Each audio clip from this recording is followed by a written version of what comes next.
Nearly 12 hours after the initial call, law enforcement are still working behind me. A much larger group came up from the south along Congress towards the south Capitol grounds. I'm not sure what that noise was. I'm really not sure what that noise was, but the numbers of people have significantly grown here in the last 10 minutes. Whether you're in line voting for 15 minutes or 3 hours, you can leave your kids here while you're voting. Do you see your campaign having the potential to impact down ballot races in Texas? Absolutely. You can see the water is moving pretty quickly over here. There was a person who got stuck in the water. We're not entirely sure how, but they were not in a car. And it will also be the very first point of distribution for the COVID-19 vaccine on the UT Austin campus. Don't shoot! Don't shoot! As demonstrations continue protesting police use of force, one specific call for policy change has been gaining traction: the 8 Can't Wait campaign. The campaign tells the public to ask their local leaders to put into place 8 specific policies to end police violence in America. Data and research from Campaign Zero suggests these policies result in fewer officer-involved deaths.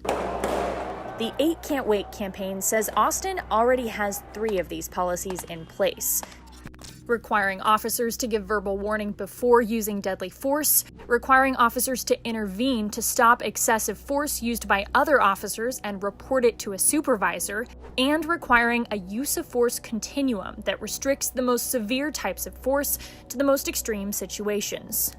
The campaign says Austin has not required officers to exhaust all other options before using deadly force, banned officers from shooting at moving vehicles in all cases, required officers to report each time they use force or threaten to use force against civilians, banned chokeholds, strangleholds, and other neck restraints in all cases, and required officers to de-escalate situations when possible. Police leaders have a different view. I believe we have the spirit of all 8 of those in effect. The spirit, but not always in writing.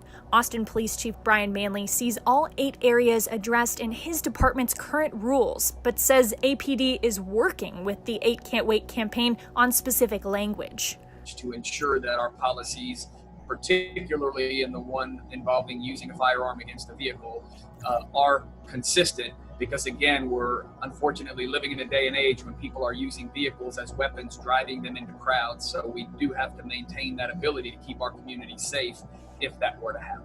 Manley also says APD already does not allow chokeholds unless there's a deadly force situation, but the policy will soon be updated to directly say that.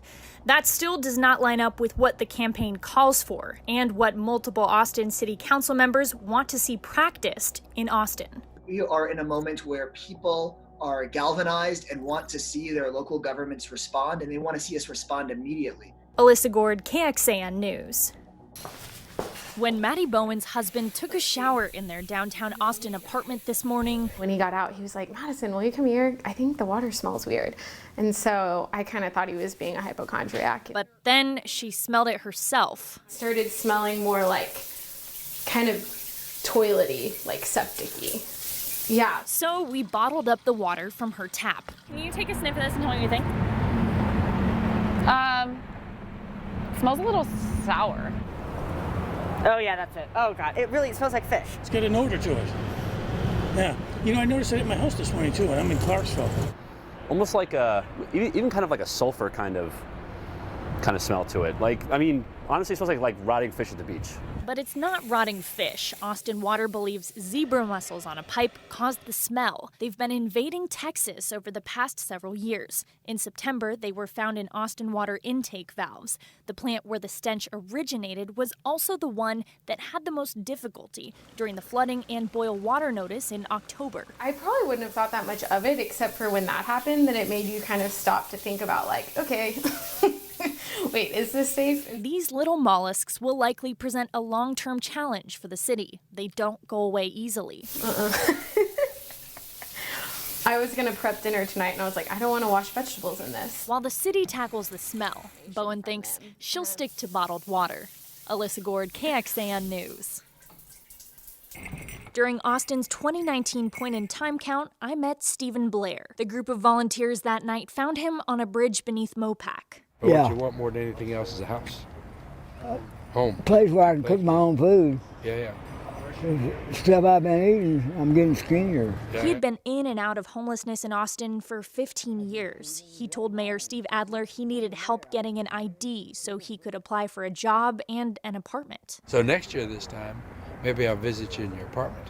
Yeah, I'll cook you a good meal. I'll cook all you a good meal. Blair was still among the 2,500 people experiencing homelessness counted in 2020. He was also among the 1,500 plus in that count living unsheltered. But he says being counted put him in touch with people who could help. I got every kind of ID you probably can name. That's Blair talking to me from his new apartment. He qualified for a room this spring at Integral Care's new permanent supportive housing. That includes a caseworker and career services. Hi, how are you?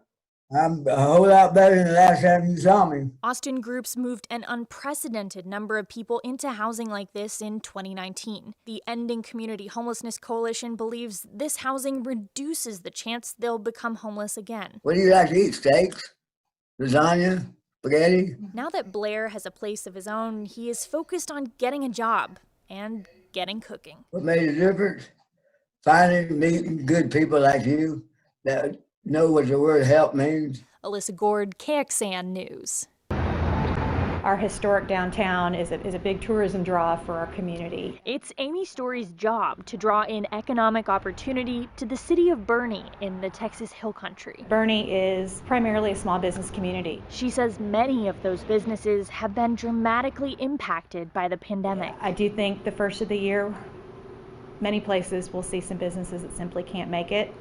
Our hope is that we don't. The Economic Development Corporation that Story leads doesn't have the same resources larger cities do, so she's headed back to school for answers. They're not kidding about the homework. Story is one of the 58 community leaders from across Texas and southern Louisiana in the Regional Accelerator Program at the IC² Institute at the University of Texas at Austin. This accelerator is designed to help small or isolated cities and rural areas craft plans to weather the economic fallout of COVID-19. Since the 1970s, the Institute has taught startup mentality across the U.S. and in 43 other countries. And so you have peer-to-peer interactions.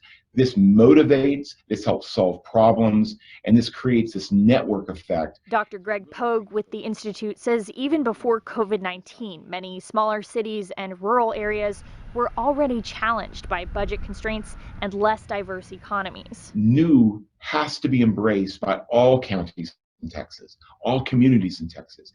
And COVID has disrupted things enough that if we think new, we have opportunities where we didn't have opportunities before. This summer, IC² sent 95 students to survey the communities in the accelerator. Now, local leaders are going over that data and meeting virtually. And these are all of our notes from our previous classes. It's free for participants, funded through both private donors and the university. Or the number of people I talk to spurs on another thought, like, oh man, I didn't think about that. That's Nancy Wyndham. She leads the Texas Forest Country Partnership, a regional economic development organization for 12 counties in deep East Texas. She says the rural areas her organization serves want to see changes to make broadband more accessible and to stop local healthcare facilities from closing. Wyndham thinks this specific feedback from IC² will give her community tools to make that happen. This exercise that we're going through now will have the hard